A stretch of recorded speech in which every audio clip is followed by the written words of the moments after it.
आप सभी के हृदय में विराजमान परमात्मा को मेरी राम राम। लक्ष्मण जी को सारी मिथिला घुमाकर जहाँ पर स्वयंवर का धनुष रखा जाना था, उस मंडप के भी दर्शन कराकर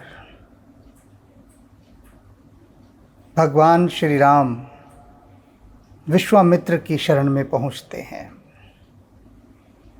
डर लग रहा है कि देर कर दी।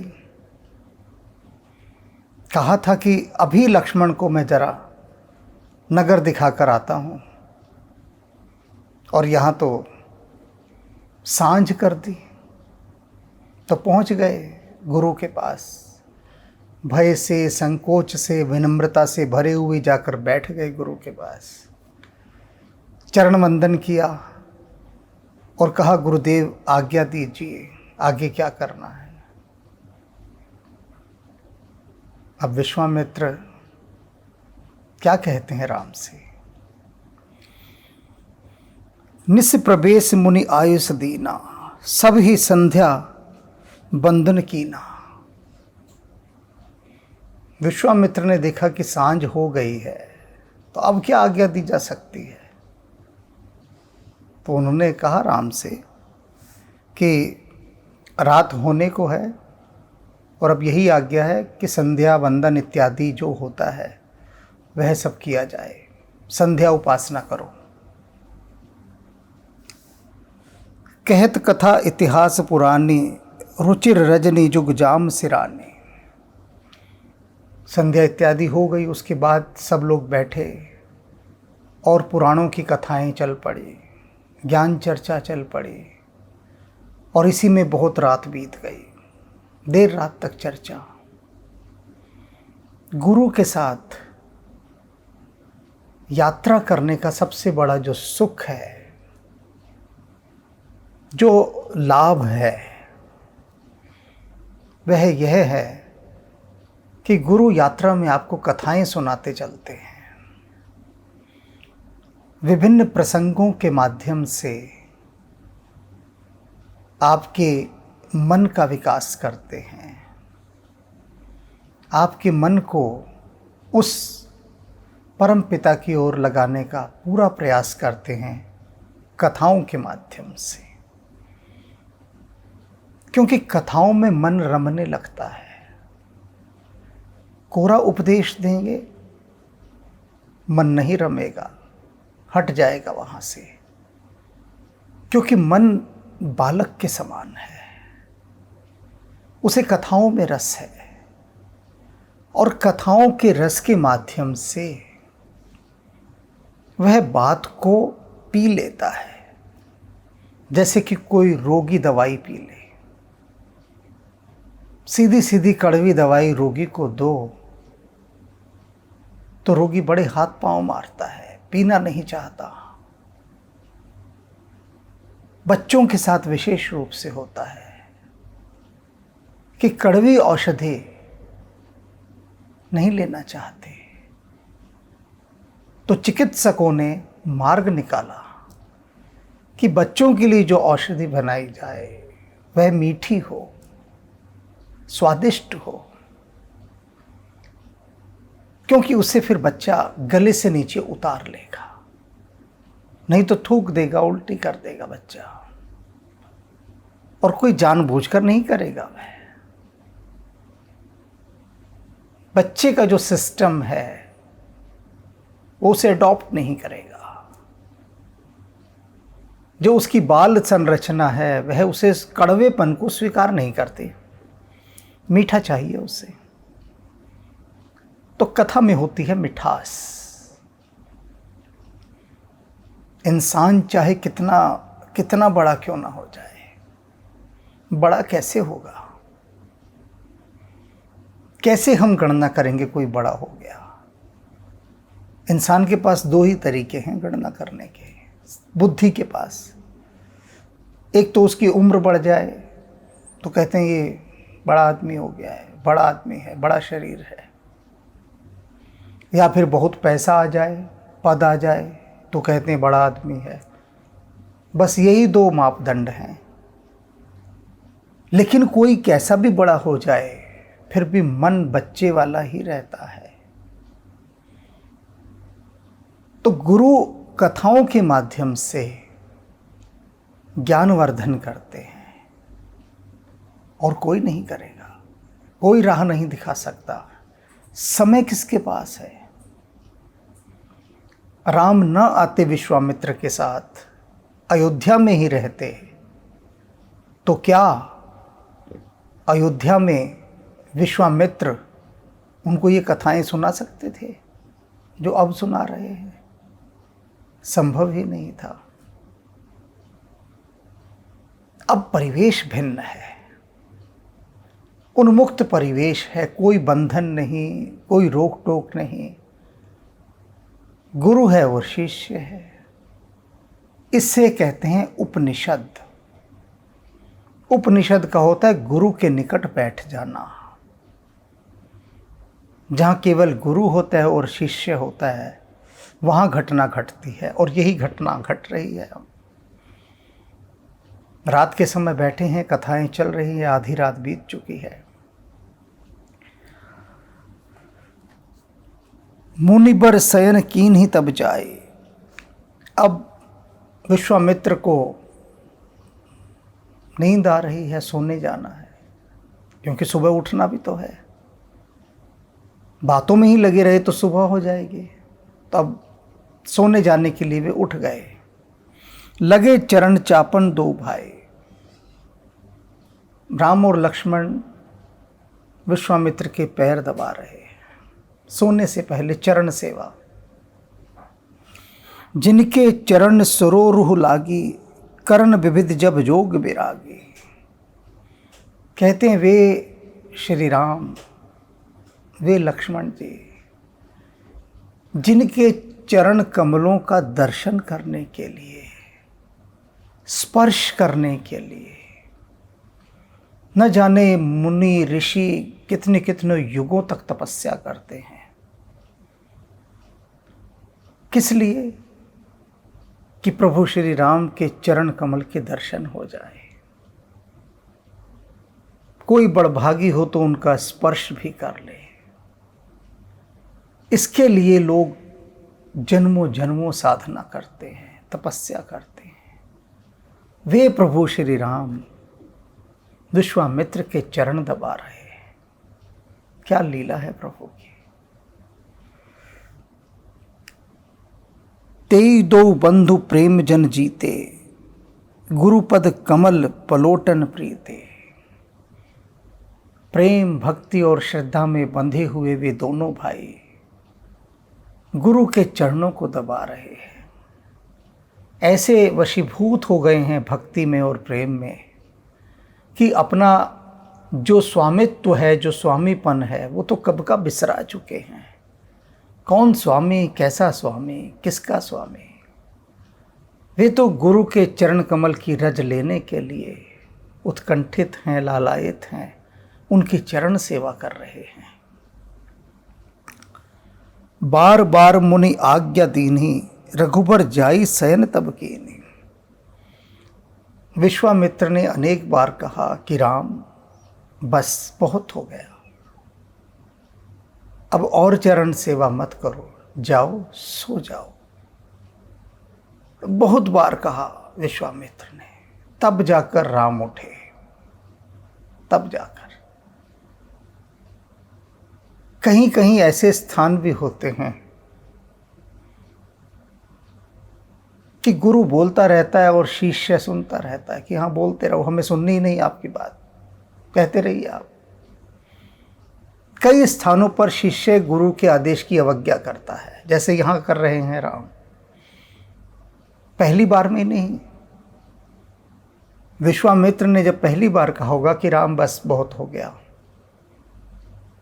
तो राम को तो उसी वक्त स्विच ऑफ कर देना चाहिए था पैर दबाने का कि ठीक है। विश्वामित्र ने स्विच ऑफ कर दिया तो मेरा भी ऑफ, बंद पैर दबाने। लेकिन नहीं, दबाए जा रहे हैं। गुरु फिर कह रहे हैं, वो फिर नहीं उठे। बार बार मुनि आज्ञा दीनी, बार बार मुनि ने आज्ञा दी राम को कि राम बस करो, बहुत हो गया। और राम, नहीं गुरुदेव, अभी थोड़े और दबा लेने दीजिए, थोड़ी और सेवा कर लेने दीजिए। तो ये सूक्ष्म मर्म होते हैं।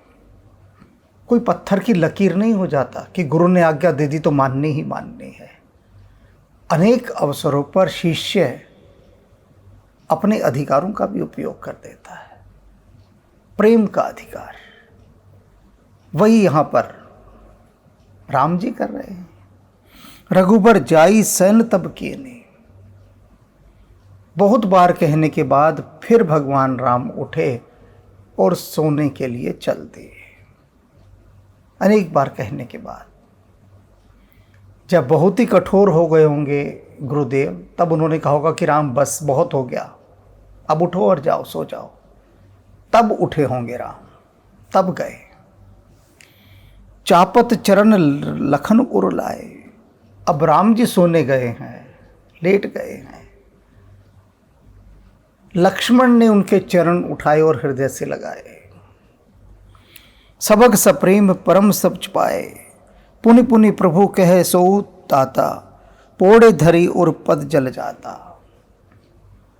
और लक्ष्मण जी भगवान राम के चरण दबा रहे हैं, चरण सेवा कर रहे हैं। सोने से पहले अपने आराध्य की चरण सेवा करना सबसे उत्तम कर्म माना गया है, सबसे उत्तम कर्म। और वही ये कर रहे हैं कि पैर दबा रहे हैं। बार बार अब राम कह रहे हैं लक्ष्मण को कि लक्ष्मण बस बहुत हो गया, अब जाओ, सो जाओ। और लक्ष्मण राम की बात नहीं सुन रहे हैं, जैसे राम विश्वामित्र की नहीं सुन रहे थे। बहुत बार कहने के बाद जब लक्ष्मण उठे तो पोड़े धरी और पद जल जाता। भगवान के चरण कमलों का हृदय में ध्यान करके सोने गए। नमस्कार किया चरणों को, ऐसे नहीं चले गए। चरण सेवा करते करते उठे और वो जो चरण थे उनको अपने हृदय में स्थापित कर लिया। आंखें बंद की और भीतर। अब चरण सेवा करने के पीछे भी एक कारण जान लीजिए कि गुरु के पैर दबाने की परंपरा क्यों है। अनेक ग्रामीण इलाकों में बहुएं अपने सास ससुर के, जेठ के और कुल वृद्धों के पैर दबाती है। वो पैर दबाना प्रतीक होता है सम्मान का। और इससे भी अधिक प्रतीक एक और है। स्वामी विवेकानंद अपने शिष्यों के साथ बिस्तर पर लेटे हुए हैं और उनके 2 शिष्य उनकी चरण सेवा कर रहे हैं, पैर दबा रहे हैं। एक शिष्य दायां पैर दबा रहा है, एक बायां दबा रहा है। उसी समय कुछ विदेशी उनसे मिलने आते हैं। वे जो भारतीय संस्कृति से परिचित नहीं है, ऐसे विदेशी। अंग्रेज़ों का ज़माना था तो वो अंग्रेज़ कुछ आए मिलने स्वामी विवेकानंद से और उन्होंने पूछा उनसे कि स्वामी जी आपका स्वास्थ्य तो ठीक है? विवेकानंद बोले, बिल्कुल हट्टा कट्टा हूँ, आनंद में हूँ, कोई समस्या नहीं, बिल्कुल स्वस्थ हूँ। तो वे बोले, जब आप स्वस्थ हैं तो ये लोग आपके पैर क्यों दबा रहे हैं? आप बीमार होते तो समझ में भी आता कि आपके पैर दबाए जा रहे हैं। बीमार तो आप हैं ही नहीं। फिर तो स्वामी विवेकानंद हंसते हुए कहते हैं कि ये मेरे शरीर को आराम देने के लिए पैर नहीं दबा रहे हैं मेरे, ये अपनी चेतना का विकास करने के लिए, अपने मन का शुद्धिकरण करने के लिए, अपने भीतर के चैतन्य को जगाने के लिए अपने गुरु की सेवा कर रहे हैं कि ऐसी सेवा करने से इनके मन में जो पुलक और जो आनंद उठेगा वह इनकी चेतना का विकास करेगा। तो ये अपने लिए पैर दबा रहे हैं, मेरे लिए नहीं दबा रहे। तो हमारे यहाँ चरण सेवा का अर्थ होता है कि व्यक्ति अपना विकास करना चाहता है, अपने अहंकार को गिराकर गुरु पर समर्पित होकर अपने विकास की यात्रा पर निकलना चाहता है, इसलिए चरण सेवा है। और यहाँ देखिए, छोटा भाई बड़े भाई के पैर दबाने के बाद सोने गया है। लक्ष्मण जी की भ्रातृभक्ति अपूर्व है, अनन्य है। सदा उनके साथ उनके आज्ञाकारी सेवक के समान उनके साथ रहते हैं। इच्छा भर राम की वे समझ जाते हैं तत्काल, कहना ही नहीं पड़ता राम को कुछ भी। तो ऐसे लक्ष्मण अपने भाई राम के चरण कमलों का ध्यान करते हुए सो गए। उठे लखन निस विगत सुनी, अरुण शिखा धुन कान। सुबह लक्ष्मण जी ने मुर्गे की बांग सुनी, इसका मतलब सूर्योदय हो गया। तो लक्ष्मण जी मुर्गे की बांग सुनकर उठ गए। गुरते पहले ही जगपति, जागे राम सुजान। और वे जो जगतपति भगवान श्री राम हैं, उन्होंने तो मुर्गे की बांग की भी प्रतीक्षा नहीं की। सूर्य भगवान के उदित होने से पहले ही, गुरु के उठने से पहले ही वे उठ चुके थे। अभी गुरु भी नहीं उठे हैं, लक्ष्मण भी नहीं उठा है, और उससे पहले ही राम उठ चुके हैं, जाग गए हैं। सकल सोच करी जाई नहाए, नित्य निबाही मुनि सिर नाए। उसके बाद नित्य क्रियाओं से निवृत्त होने के बाद, संध्या अग्निहोत्र इत्यादि करने के बाद गुरु के पास पहुँचे और सिर झुकाया, नमस्कार किया। समय जान गुरु आयुष पाई, लेन प्रसून चले दो भाई। और उसके बाद गुरु से आज्ञा मांगी। क्या आज्ञा मांगी? कि हमें पूजा करने के लिए फूलों की आवश्यकता है, तो क्या हम फूल ले आएं जाकर राजा की फुलवाड़ी से, यदि आप ये अनुमति हो तो। हर चीज़ पूछ कर रहे हैं, ये नहीं कि चले गए फूल लेने, पूछा पहले। गुरु ने कहा जाओ, बिल्कुल जाओ। लेन प्रसून चले दो भाई। और फिर दोनों भाई राम और लक्ष्मण फूल लेने के लिए चले गए राजा की फुलवाड़ी में, बगिया में। भूप बाग बर देखूं जाए, जहां बसंत ऋतु रही लो भाई। उन्होंने जाकर राजा का वो सुंदर बाग देखा। कैसा बाग था? कि जहां पर बसंत ऋतु रही लो भाई। बसंत ऋतु भी जहां पर जाकर हैरान हो जाती है कि मैं तो यहां पर आई नहीं, मेरे आए बिना ये किसने सजा संवार दिया, और मुझसे भी लाख दर्जे बेहतर, मैं तो कुछ भी ना सजा संवार पाती, इतना सुंदर बाग किसने सजा दिया? कौन है? तो जो वसंत है, वसंत ऋतु है, वो भी वहाँ जाकर लजा जाए, शर्मा जाए। ऐसा बाग, ऐसा बागीचा उस राजा का, राजा जनक का। उसमें राम और लक्ष्मण ने प्रवेश किया। लागे बिटप मनोहर नाना। अनेक प्रकार के वृक्ष थे वहाँ पर, दुर्लभ प्रजाति के। बरन बरन बर बेल बिताना। क्या सुंदर अनुप्रास अलंकार का यहाँ पर उन्होंने वर्णन किया है, दिखाया है। कितना सुंदर अनुप्रास अलंकार। बरन बरन बर बेल बिताना।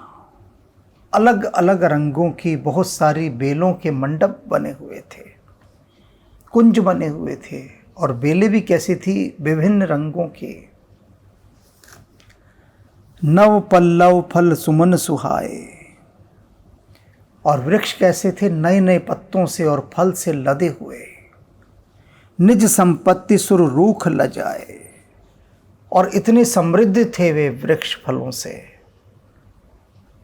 कि जो सुर रूख है, रूख माने वृक्ष, देवताओं का जो रूख है, जो वृक्ष है यानी कल्पतरु, वह कल्पतरु भी राजा जनक के बाग के फलों के वृक्षों को देखकर लजा जाता था कि इतना तो मैं भी फलों से नहीं लदा हुआ जितने ये वृक्ष फलों से लदे हुए हैं।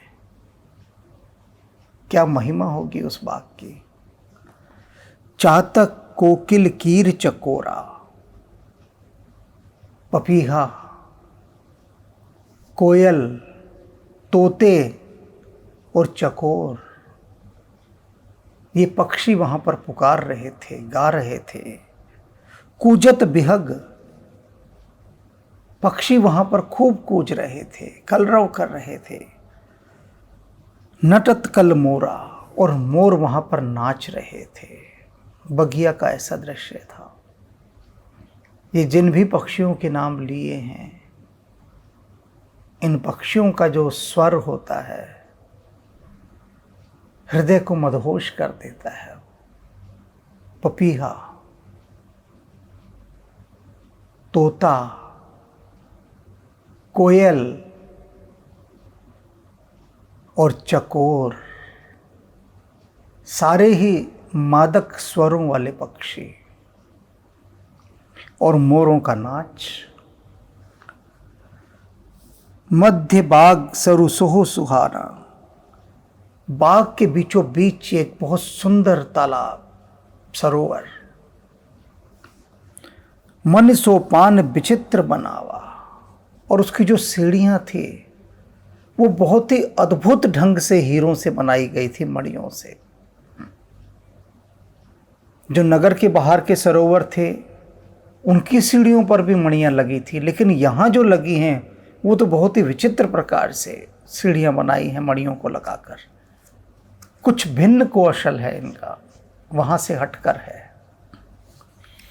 बिमल सलिल सरजीत बहुरंगा, और उसके अंदर जो जल है वो बहुत ही निर्मल है, कोई गंदगी नहीं, और अनेक रंगों के कमल वहां खिले हुए हैं, एक रंग का नहीं। कल्पना करके देखिए इस पूरे दृश्य की, कि जहां पर अनेक रंगों की लताओं ने मंडप बनाए हुए हैं, वृक्ष लदे हुए हैं फलों से, पत्तों से,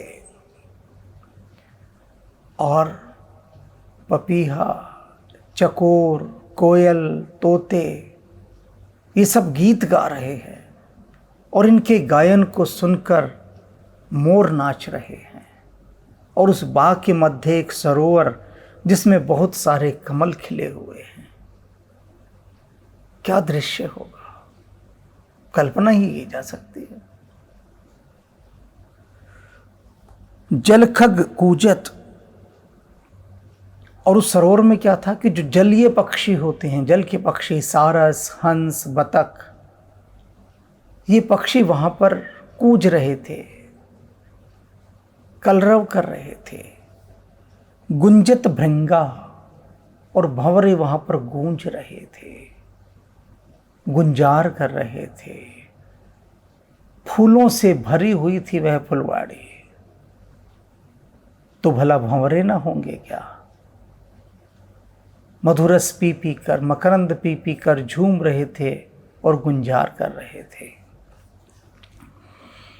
बाग तड़ाग बिलो प्रभु हर्षे बंधु समेत, भगवान उस बाग को देखकर, उन तालाबों को देखकर अपने भाई के साथ बड़े हर्षित हुए।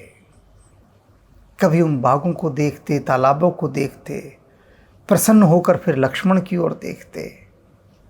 बड़े आनंदित हैं प्रभु उस बाग को देखकर। परम रम्य आराम बहु, जो राम ही सुख दे। कहते हैं ये जो बाग है ना, ये परम रम्य है। राजा जनक के इस बाग को तुलसीदास जी ने परम रम्य कहा है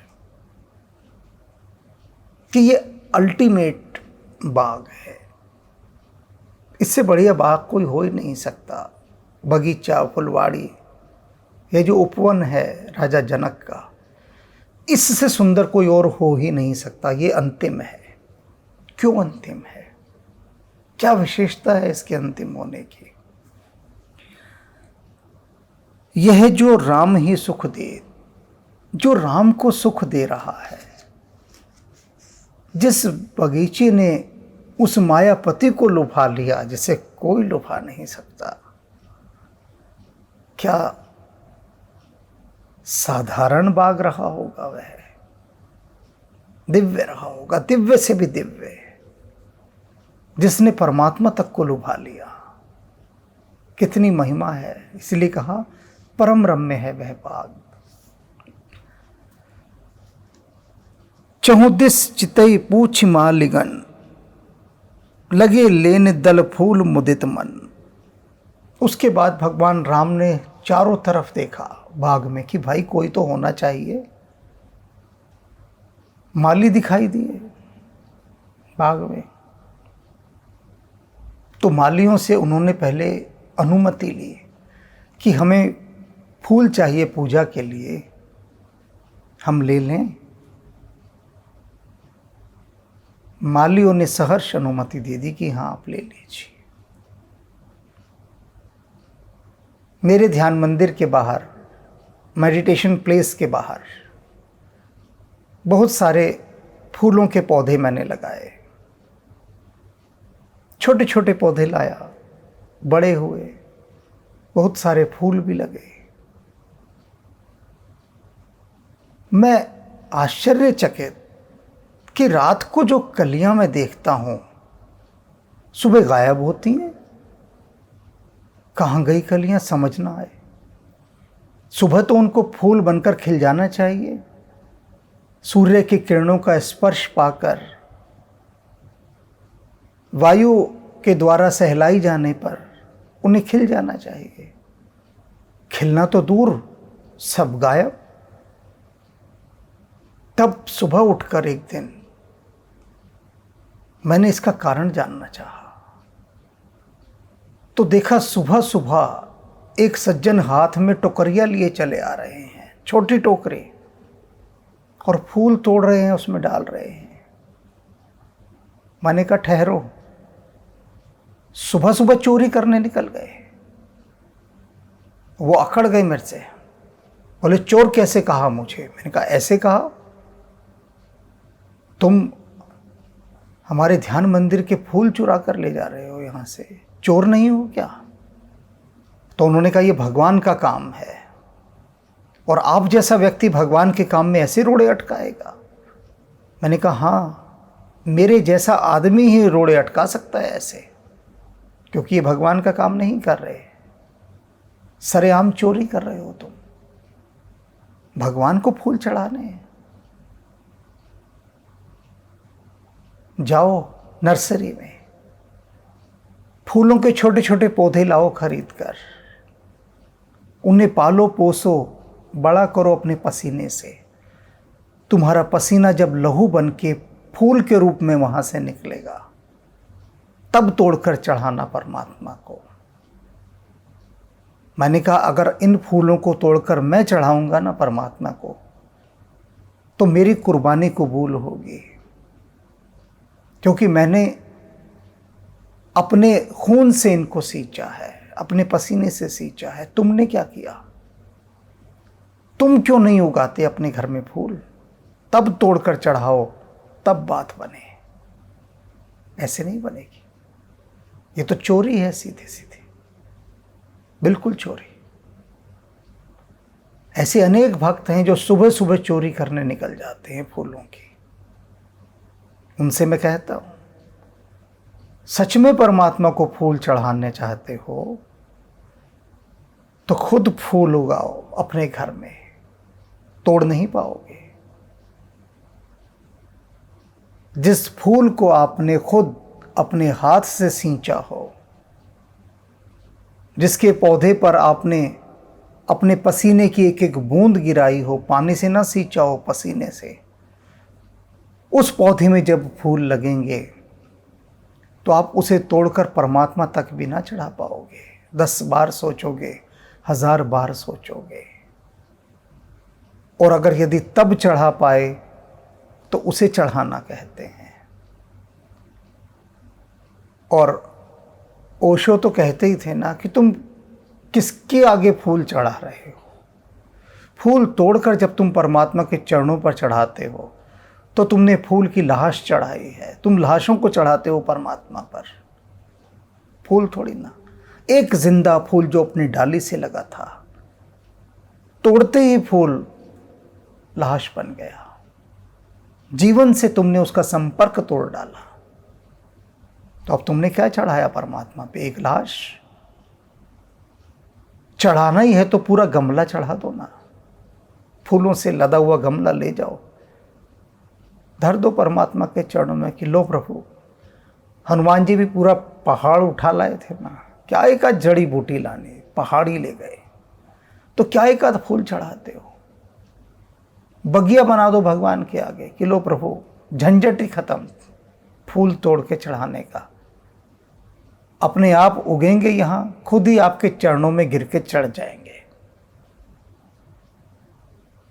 स्यापा मुकाओ सारा, क्या रोज रोज टुकरिया लेके चोरी चकारी पर निकल जाना सुबह।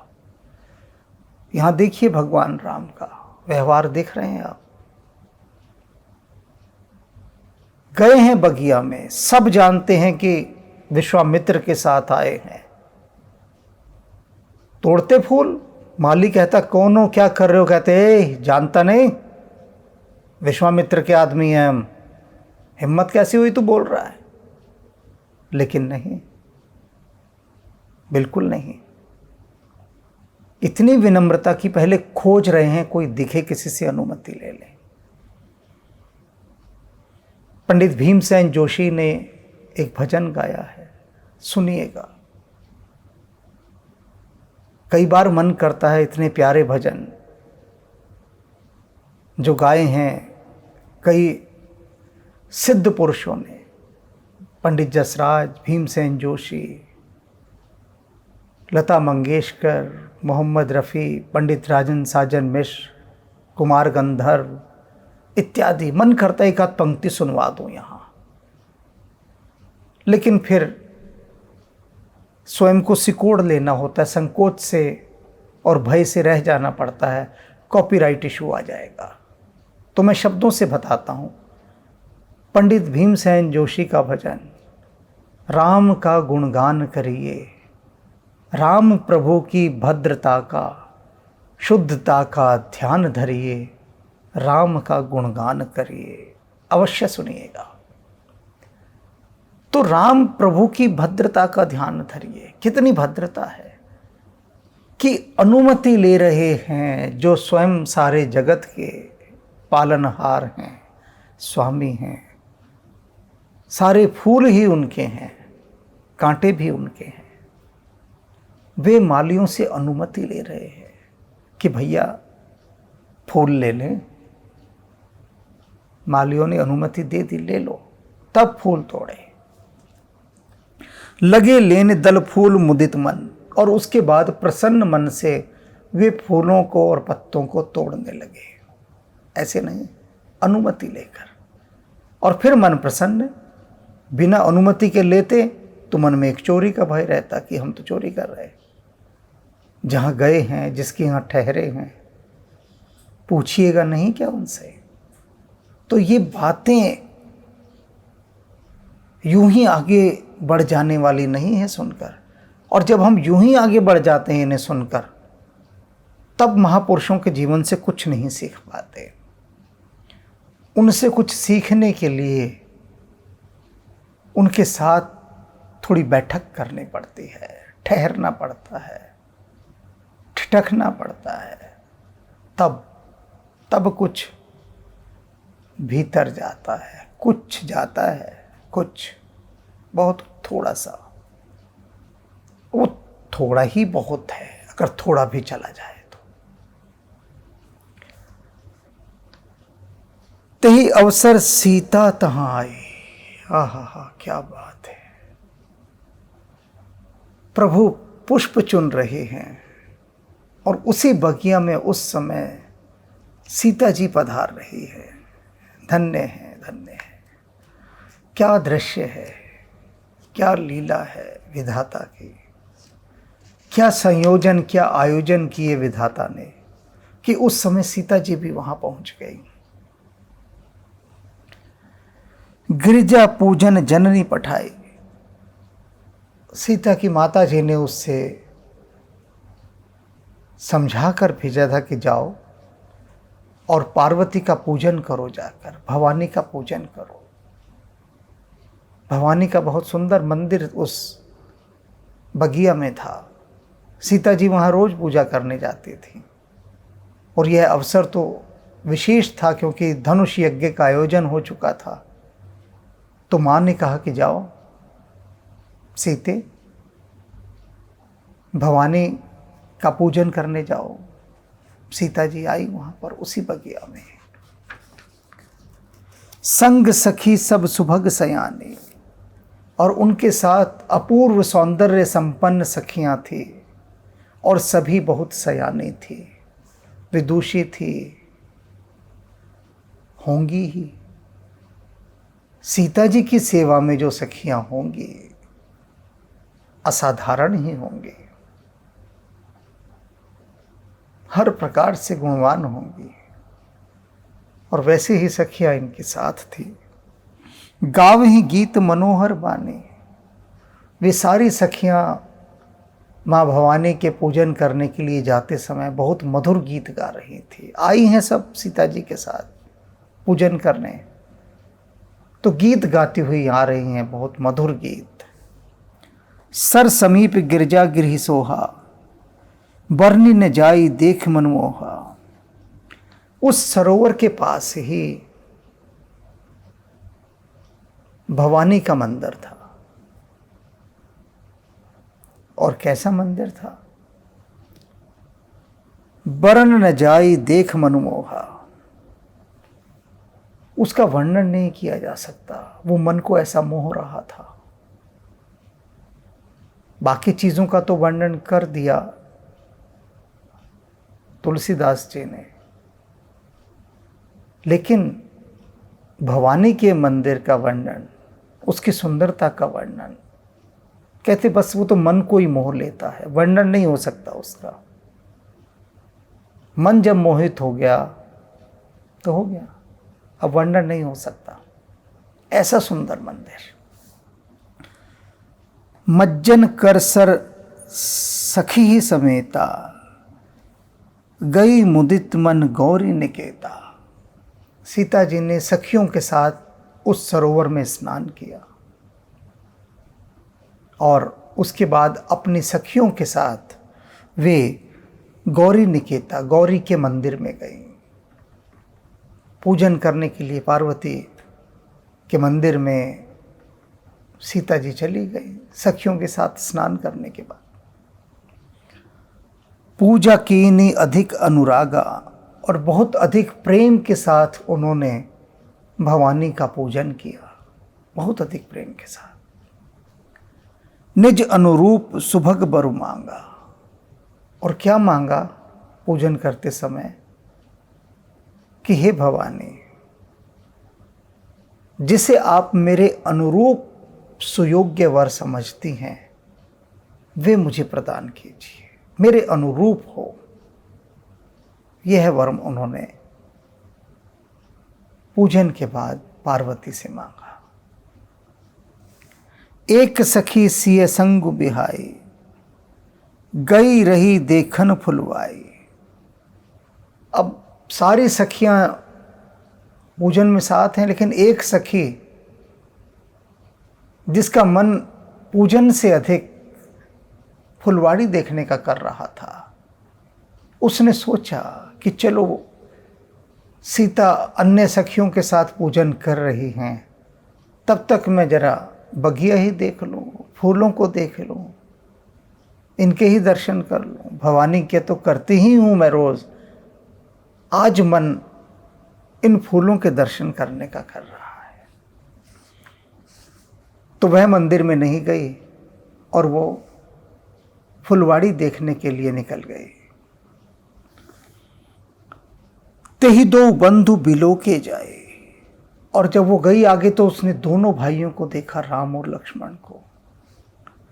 प्रेम विवश सीता वहीं आई और उनको देख के वो प्रेम के वशीभूत होकर उनको देखते ही भागती हुई सीता के पास आई, भागती हुई।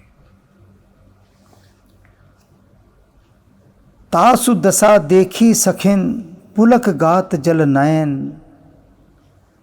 जब आई तो सबने देखा, सखियों ने और सीता ने भी, कि उसका सारा शरीर प्रसन्नता के मारे पुलक रहा है, कंपित हो रहा है। जब कोई बहुत खुशी का समाचार होता है तो बॉडी की लैंग्वेज कैसे बदल जाती है, शरीर की भाषा, शरीर की क्रिया कैसे पुलकित होकर एक नाच, पैरों में घूंघर बंध जाते हैं, ऐसा नाच पैदा होता है शरीर में खुशी का समाचार मिलते ही। ऐसे ही उस सखी की दशा थी, पागल हो गई थी वो, खुशी से नाच रही थी और जल नयन, आंखों में आंसू भरे थे, खुशी के आंसू। संभाले नहीं संभल रही थी प्रसन्नता, इतनी अधिक हो गई थी कि आंखों से बह बह कर गिर रही थी। ओवरफ्लोइंग, अतिरेक आनंद का, प्रसन्नता का बाहर गिर रहा है बह बह कर, प्रेम अश्रुओं के माध्यम से। कहू कारण निज हर्ष कर पूछे ही सब मृत्यु बैन। बाकी सभी सखियों ने मधुर वाणी में उस सखी से उसके इस प्रकार से प्रसन्न होने का कारण पूछा उन्होंने मधुर वाणी से कि बता, ऐसा क्या पा लिया तूने, बता ऐसा क्या देख लिया तूने जो तू इस दशा को उपलब्ध हो गई है। कह रही सखी क्या है वह, तो सखी क्या कहती है। देखन बाग कुंवर दो आई, कहते हैं दो राजकुमार, वो सखी क्या कहती है कि दो राजकुमार इस बाग को देखने आए हुए हैं। वय किशोर सब भांति सुहाए, किशोर वय है उनका, हर प्रकार से बड़े आकर्षक हैं, मन को सुहा रहे हैं, भा रहे हैं, अनुपम है। श्याम गोर किमि कहो पखाने, एक सांवले रंग का है और एक गोरे रंग का है, दो कुंवर हैं, किंतु किम कहो बखाने, मुझे ये बताओ सखियों, मैं कैसे उनका बखान करूं। तुम कह तो रही हो कि तुम क्या देख कर आई हो, बताओ मुझे, मैं कैसे बता दूं। एक सांवला कुंवर है, एक गोरा कुंवर है, किंतु उनकी सुंदरता का वर्णन मैं कैसे करूं। किम कहो बखाने, कहो मैं कैसे बखान करूं। लाचार हूं, बेबस हूं, मजबूर हूं, नहीं कर सकती। क्यों नहीं कर सकती। सखी क्या कहती है, गिरा अनयन नयन बिन वाणी, कहती मेरी आंखों ने जो देखा है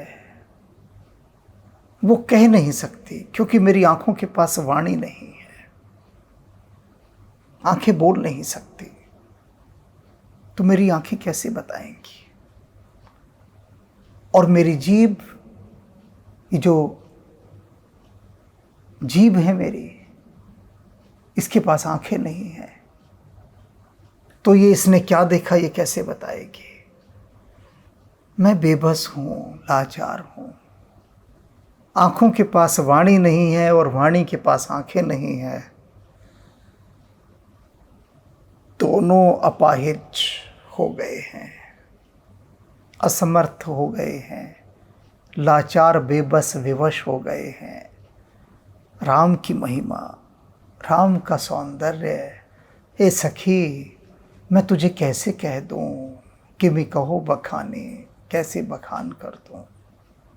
नहीं कर सकती, नहीं कर सकती, नहीं कर सकती। राम का बखान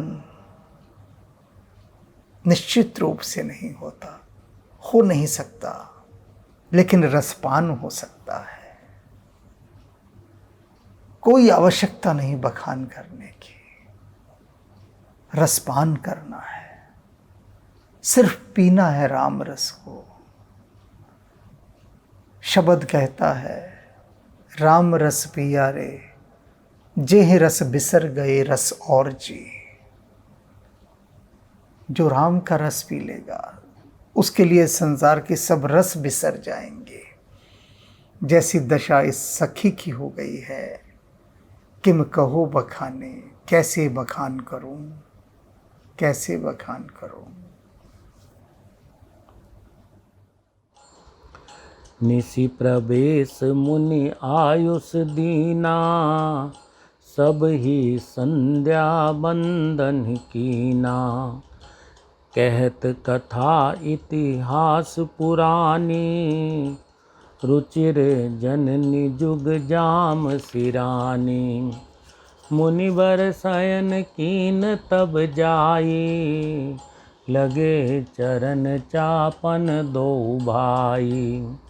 जिनके चरण सरोरु लागी, करत विविध जप जोग विरागी।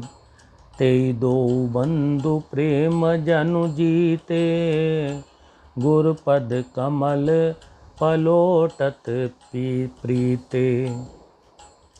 बार बार मुनि आज्ञा दीनी, रघुबर जाई शयन तब कीनी। चापत चरण लखन उर लाए, सबय सप्रेम परम सचु पाए। उनि पुनि प्रभु कै सोवहु ताता, ओरे धरि उर पद जल जाता। उठे लखन निशि विगत सुनी, अरुण शिखा धुनि कान। गुर ते पहिले ही जगतपति, जागे राम सुजान। सकल सोच कर जाई नहाए, नित्य निबाही मुन ही सिर नाये। समय जानि गुर आयुष पाई, लेन प्रसून चले दो भाई। भूप बागुबर देखऊ जाई, जय बसंत ऋतु रही लुभाई। लागे विपट मनोहर नाना, बरन बरन बर बेली बिताना। नव पल्लव फल सुमन सुहाए, निज संपत्ति सुर रुख लजाए। चातक कोकिल कीर चकोरा, कूजत बिहग नटत कल मोरा। मध्य बाग सरु सो सुहावा, मनि सोपान विचित्र बनावा। विमल सलील सरसिज बहुरंगा, जल खग कूजत गूंजत भृंगा। बाग तारकू बिलोकी प्रभु, हर से बंधु समेत। परम रम्य आराम यह, जो रामई सुख देत। चहुँ दिशि चितई पूछी मालीगन, लगे लेन दल फूल मुदित मन। ते अवसर सीता तह आई, गिरजा पूजन जननी पठाई। संग सखी सब सुभग सयानी, गावई गीत मनोहर बानी। सर समीप गिरिजाग्रह सोहा, बरनी न जाई देखी मनु मोहा। मज्जन करि सर सखिन समेता, गई मुदित मन गौरी निकेता। पूजा कीनी अधिक अनुरागा, निज अनुरूप सुभग बरु मागा। एक सखी सिय संग बिहाई, गई रही देखन फुलवाई। तेहि दो बंधु बिलो के जाई, प्रेम विबस सीता पई आई। तासु दशा देखी सखिन, पुलक गात जलु नैन। कहु कारण निज हरष कर, पूछी सब मिदु बेन। देखन बाग कुंवर दोई आए, भय किशोर सब भांति सुहाए। श्याम गोर कीमी कहु बखानी, गिरा अन्नयन नयन बिनु बानी। श्याम गोर किमि कहु बखानी, गिरा अन्नयन नयन बिनु बानी।